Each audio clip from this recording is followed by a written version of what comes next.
New Thought Media Network. We are a global broadcast network of positive music, media, and entertainment, inspiring humanity's evolution along the journey of enlightenment and creating a world of love, peace, empowerment, and prosperity for all. New Thought Media Network. Positively inspiring.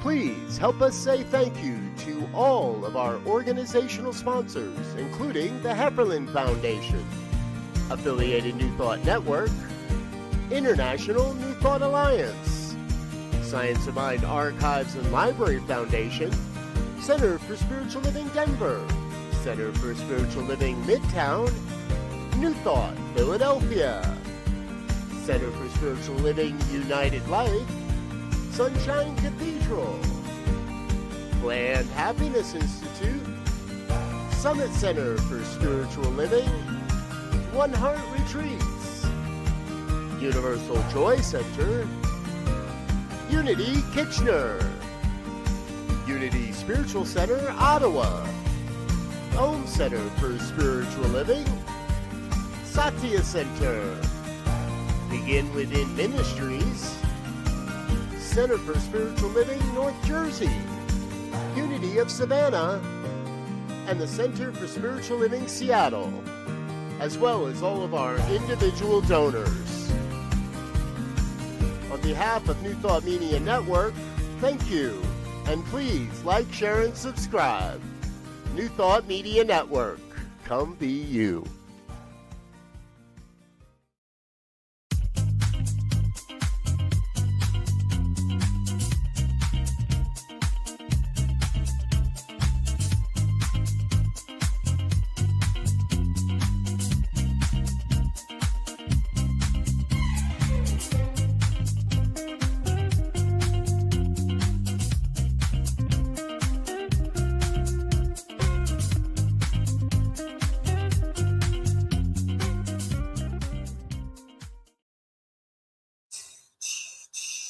Hey everybody, Tracy Brown here, and it is time to dive into this whole concept of what does it mean, what does it require, what does it challenge us to do to have inclusive churches, and not so much why we want to do that. If you're here, you probably already have answered your why.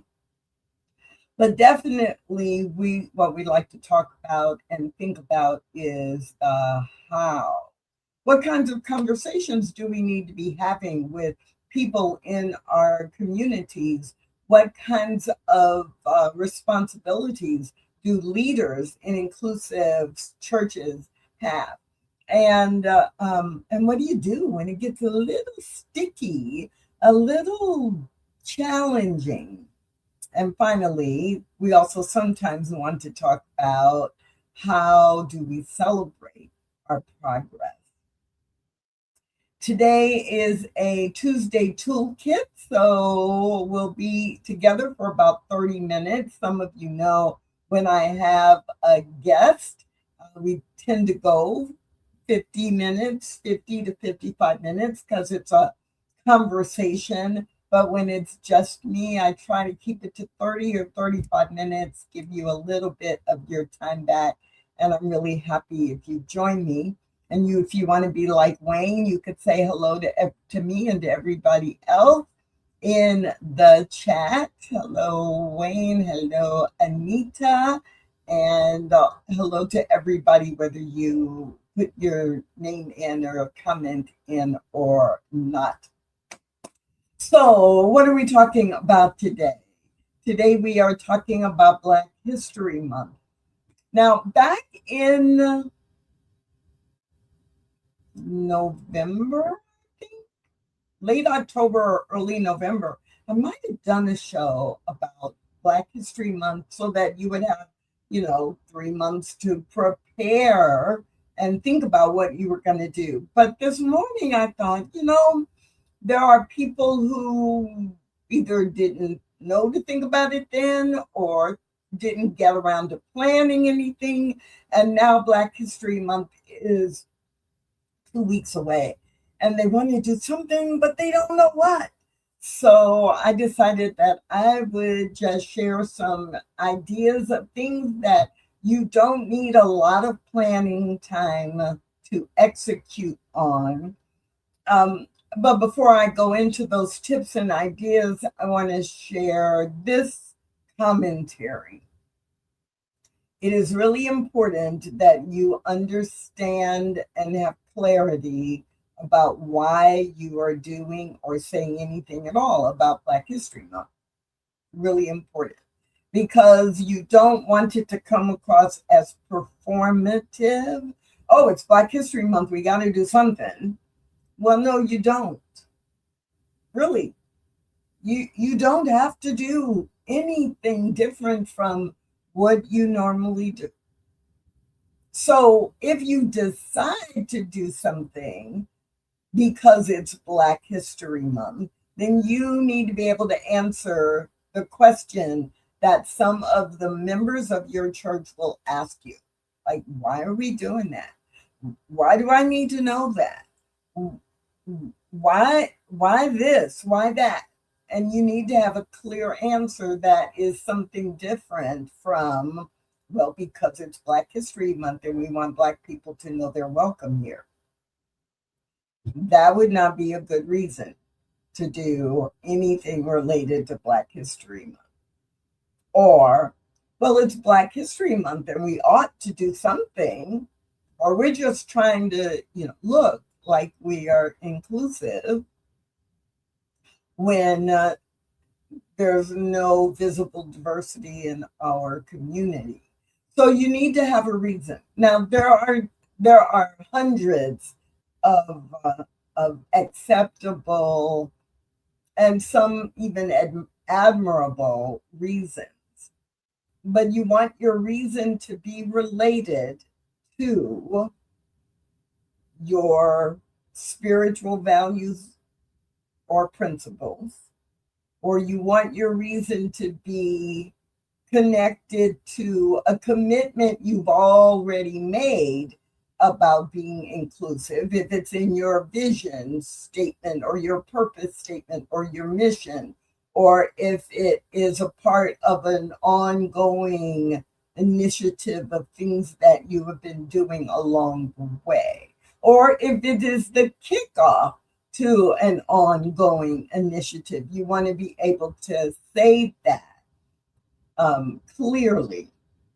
And so I want to start there, because I think one of the unfortunate mistakes that happen is that people will say, oh, I'm so proud. Like they'll be really proud that they're doing something, and they don't understand why it backfired, or why people thought it was a waste of time, or why they got negative feedback from members of their church or members of their community. And when they answered the question or the challenge, it didn't help. So let's start there. Make sure that if you are going to do things that are specifically related to Black History Month, then be sure you have a clear why, and that why is related to your mission, your vision, your values, your spiritual principles, your faith tradition, or your individual church's mission and or purpose. Okay. Having said that, then let's dive into some ideas. I'm going to share with you some ideas related to classes. I'm going to share with you some ideas related to music and musicians. I'm going to share with you some ideas related to your newsletters, or your email newsletters. I'm going to share with you some ideas about signage, and then I'll end with some ideas about if you are a minister, or if you were, or someone who will be giving talks during the month. And I'm putting that to last because, right, the show, Inclusive Church, we're really clear that leaders are serving in many different roles. And so I'm not going to start with the one that most directly affects ministers more. So we'll end with talks. So let's talk about classes. You may classes and events. So you may be planning some event, or you may be teaching a class, or you may be the TA, the teaching assistant, or the technical assistant for a class. And so in that way, you're part of the leadership, or, and if you're teaching the class, obviously you are part of the leadership. And so, regardless of what the class is about, if you are starting each class with an inspirational thought or a spiritual practice, or if you're closing, as part of your benediction or a closing spiritual practice, you could decide during the month of February that you quote a Black author or a Black teacher or leader as the inspiration or the grounding for that spiritual practice. You could use a quote from a book from an author who is Black. You could you can actually use a meditation. If you are doing meditation, you could go online and find a meditation that was delivered by someone who is Black. But there is a caution when you do any of these. Please do not say, in honor of Black History Month, we're going to feature this quote by Howard Thurman. No. Now, what you can say is, for today's spiritual practice, we're going to base it on a quote by Howard Thurman, who is a Black minister and philosopher, blah, blah, blah. You can acknowledge, and in fact, I want you to acknowledge that the person you're quoting is Black. But the phrase, in honor of Black History Month, like, hey, it's really special. We don't quote Black people any other time of the year, but because it's Black History Month, we're going to quote somebody Black. Ah, yay.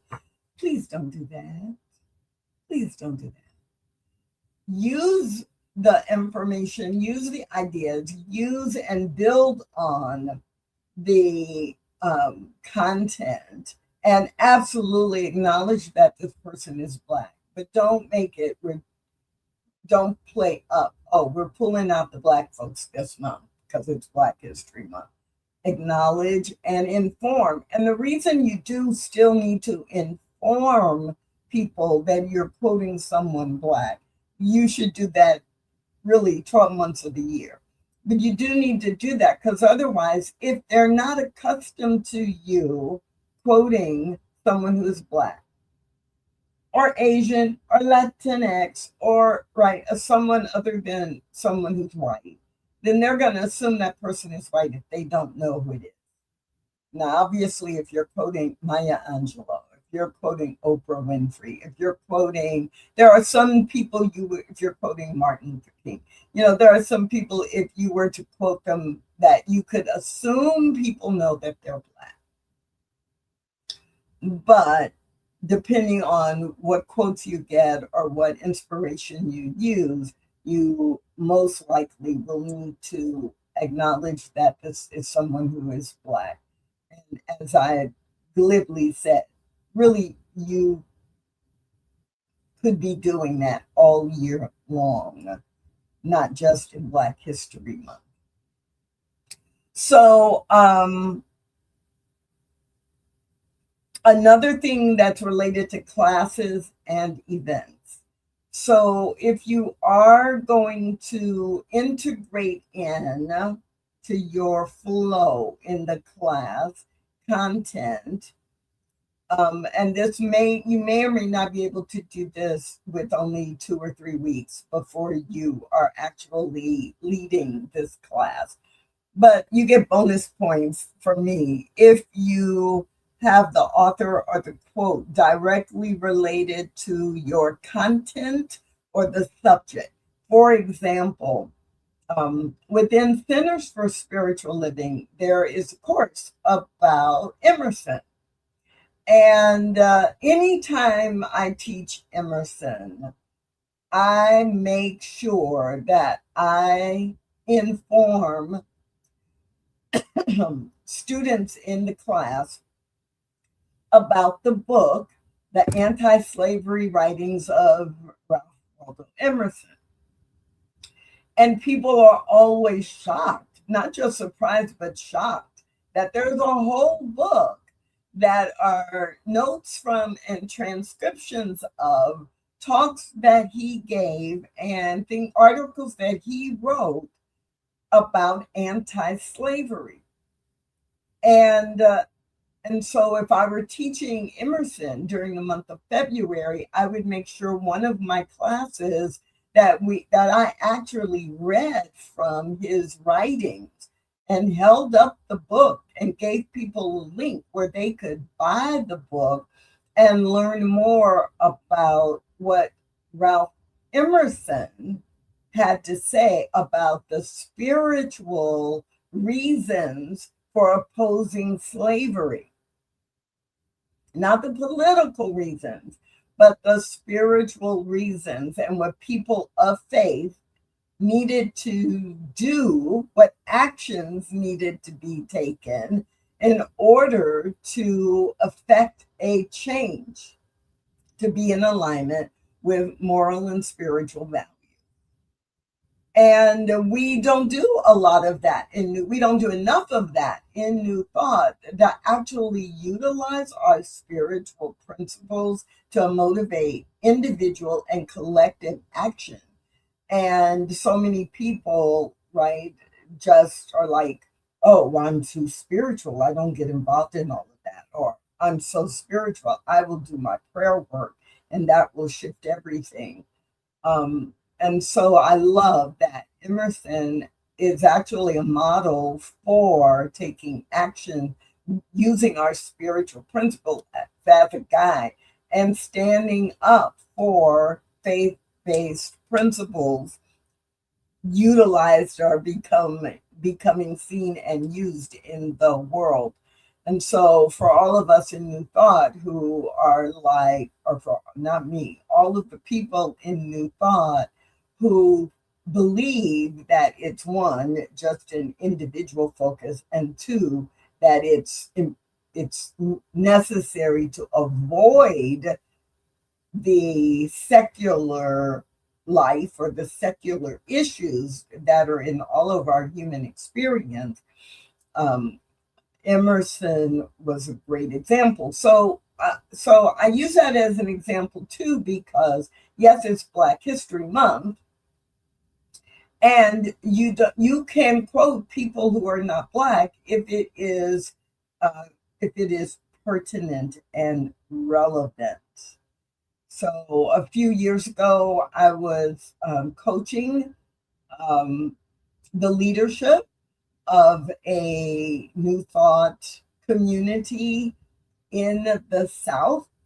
And one of the things that they ended up doing, they did about 8 different things, but one of the things that they ended up doing was they ended up identifying people who were white, who were directly involved in the civil rights movement and who worked side by side with Black people and other people of color, and did marches, or they were sponsors, or they funded things.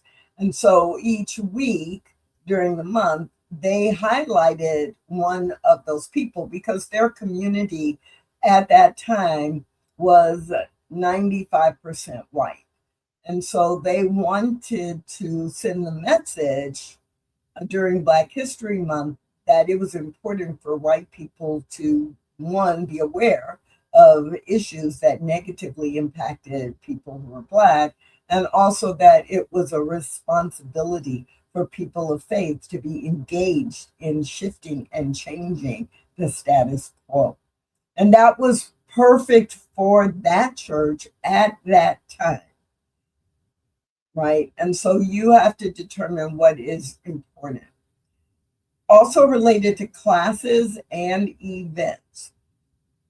So I mentioned Emerson with that as one example of a class, but it could be any class that you are doing. You can find, especially with our access to the internet, you can find recorded talks, recorded meditations, recorded information that is available. In fact, if you're here with me on the New Thought Media Network, in the New Thought Media Network archives, if you go to the YouTube channel and just start searching, you can find all kinds of programming that features African American leaders, African American authors, speakers, and ministers. You can find recordings of Black History moments from years past and share them in your class or use them to open or close your class. So it is not difficult. It will just take a little bit of time. Okay, that's classes. Yes, I have to watch my time because this is a topic that would be really easy for me to talk about for 2 hours, but really I'm going to try to keep it within 30 to 35 minutes. So let's talk about music and musicians. Now, for most of us in our churches, the musicians are already lined up for February. We're in the last third of January. We know who the musicians are going to be for the month of February. But there are a couple things you can keep in mind. You can keep in mind that you can ask your musicians to find and use at least one song each week that is written by or known because it was performed by someone who is Black. And again, this would not be the big announcement of, because it's Black History Month, we went on a search and we found this song by Donny Hathaway. No. Now you could choose a Donny Hathaway song and you could introduce it by saying, and this is a beautiful song with an important message by African American artist Donny Hathaway, and then perform the song, right? It's back to the other thing. Do you know you're doing it because it's Black History Month? Yes, but every time in the course of delivering content, if you say the reason we're doing this is because of Black History Month, you're actually sending the message to people again that we don't have to highlight anybody Black any other time during the year. A mistake that many churches make is they'll hire guest musicians. And it'll be the one time in the year where they have a Black guest musician. And that is more harmful than good. If you've already done that, great. But make sure that between March and next January, you have invited Black musicians at least 2 or 3 more times. Otherwise, you are sending the message that the only time we have Black people is during Black History Month, and they don't exist any other time of the year. And I know that is not the message you desire to send. So what else can you do with music and musicians? You can ask your musicians to learn and play the Black National Anthem, Lift Every Voice and Sing. And in this case, this is one of the very few cases where it would be permissible to say, because it's Black History Month, we want to feature the Black National Anthem and we invite you to stand. Because many people in your community will not have heard it before and they will not understand what to do. And so you don't have to invite them to stand, and you definitely don't have to require them to stand. But if you do have any Black people in your congregation, when that song is sung or played, most, if not all, of the Black people will automatically stand up, and everybody else will be looking around like, why are they standing? Right? So it's not a requirement, but you probably verbally need to do an invitation to stand if you would like. There are two communities I know that their closing song for their Sunday service every Sunday during Black History Month is the Black National Anthem, but they've been doing that for years.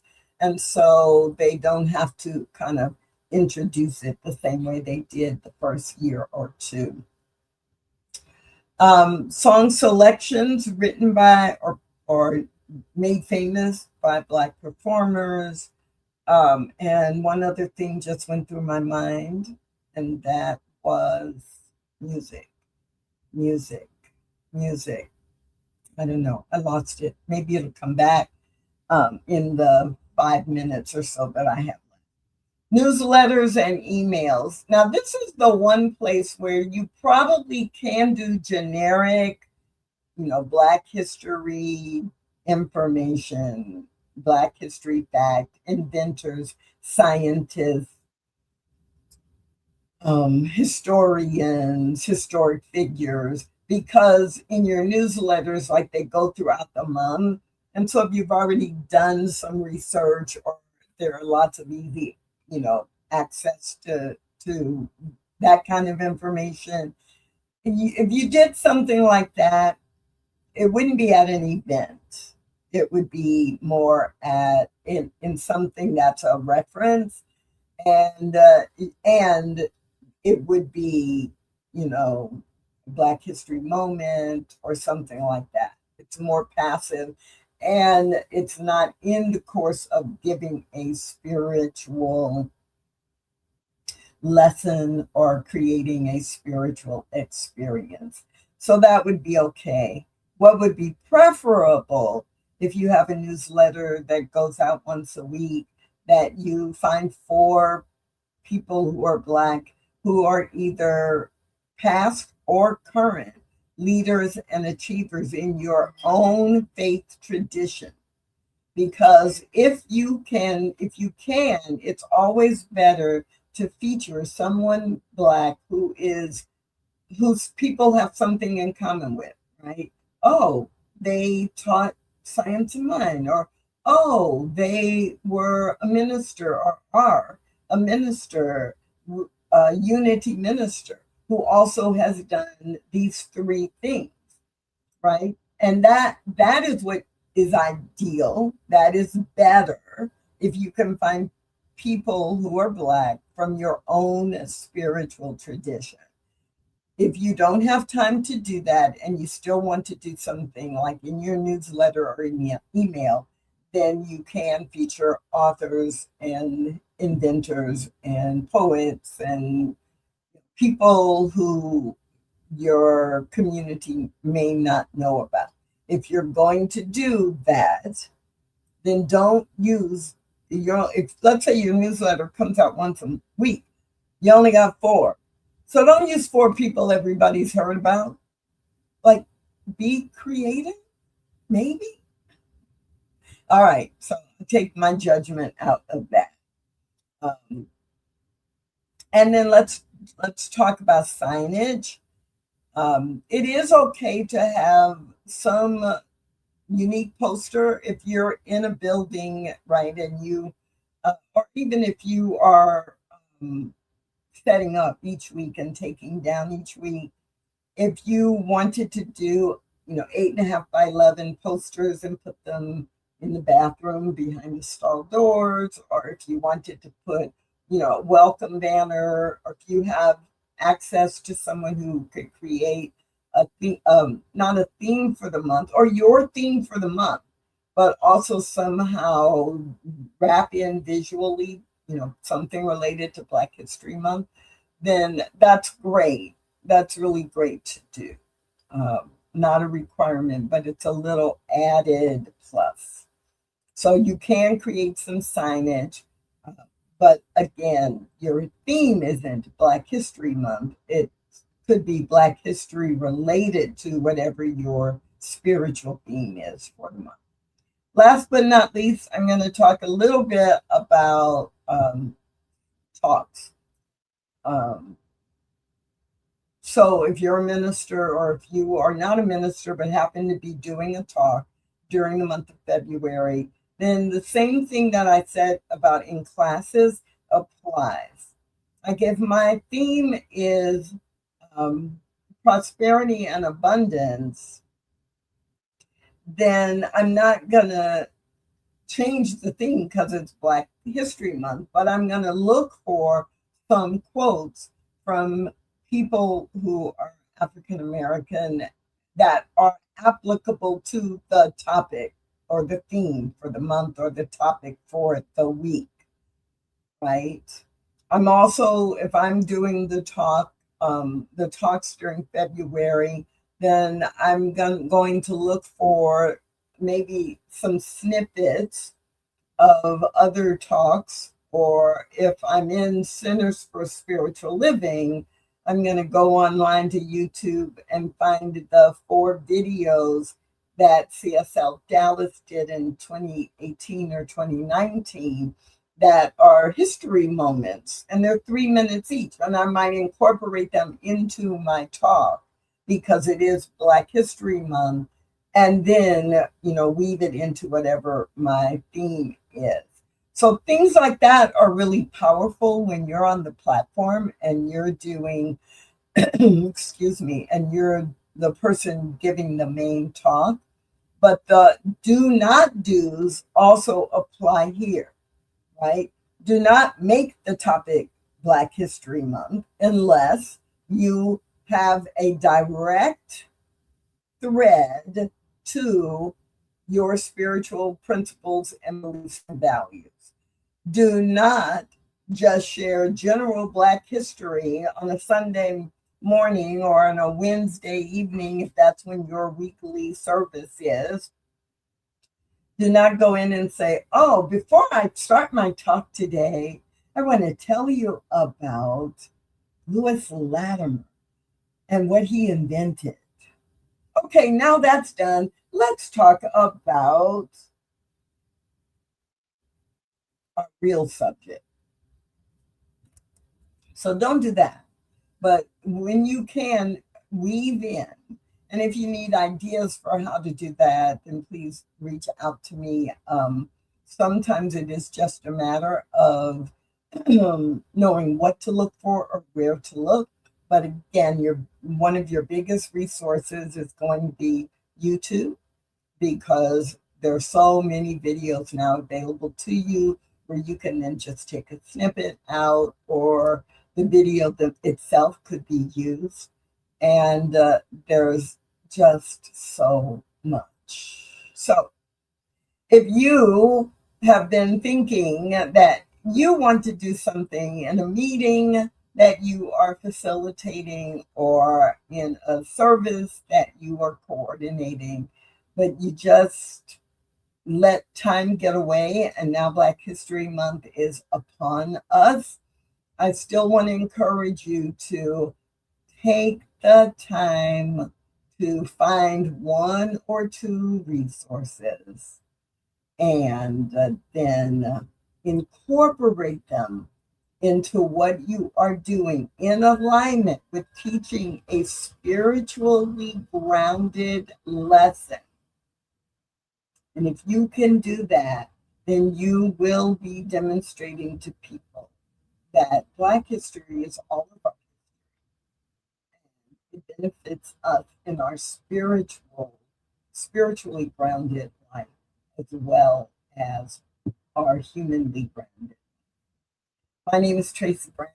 I hope at least one idea resonated with you or got you thinking about what you can do during Black History Month.